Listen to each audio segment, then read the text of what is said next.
নমস্কার, আমি দেবযানী। আর আজকে তোমাদের ডিম আর চিকেন কিমা দিয়ে একদম রেস্টুরেন্ট স্টাইলে তড়কা বানিয়ে দেখাবো। তো চলো ভিডিওটা শুরু করা যাক। তড়কার ডালগুলোকে আমি ভালো করে ধুয়ে 3 থেকে 4 ঘন্টার জন্য জলে ভিজিয়ে রেখে দিয়েছিলাম। তারপর কুকারে সিটি মেরে নিয়েছি 3টে। দেখো ডালগুলো খুব সুন্দর সেদ্ধ হয়ে গেছে। চলো এবার অন্য আয়োজনগুলো করে নিই। ততক্ষণে রসুন, আদা, পেঁয়াজ এগুলো সব কিছুই ভালো করে কুচিয়ে নিলাম, কেননা এতে বাটা রসুন আদা না দিয়ে কুচোনো দিলে ফ্লেভারটা আরও ভালো করে বোঝা যায়। আর সাথে হাড় ছাড়া কিছু মাংসর টুকরো মিক্সির বাটিতে ভালো করে পেস্ট করে নিই। তারপর কড়াতে অল্প তেল দিয়ে চিকেন কিমা আর ডিমটাকে ভেজে রেখে দেবো আগে। তারপর ওই তেলেতে আর সামান্য তেল অ্যাড করে আদা রসুন কুচোনোটাকে ফার্স্টে দিয়ে ভেজে নিতে হবে।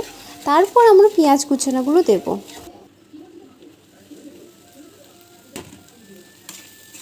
পেঁয়াজগুলো যখন লাল লাল করে ভাজা হয়ে যাবে, তারপর টমেটো কুচি দিয়ে দেবো অল্প। টমেটোগুলো যাতে তাড়াতাড়ি গলে যায় তার জন্য টমেটোর মধ্যে অল্প নুন দিয়ে দেবো।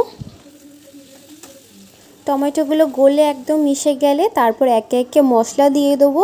হলুদ গুঁড়ো, লঙ্কার গুঁড়ো আর ধনে গুঁড়ো। সাথে যেটা না দিলে একদমই তড়কার ফ্লেভারটা ভালো পাবে না, সেটা হলো তড়কা মশলা। এটা কিন্তু অবশ্যই দিতে হবে।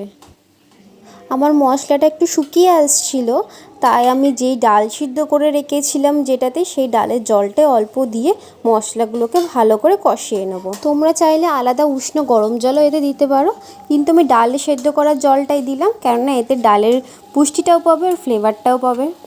কথা বলতে বলতে আমাদের মশলাটা কষাও হয়ে গেল। তারপর সেদ্ধ করে রাখা ডালটাকে দিয়ে দেবো ওতে।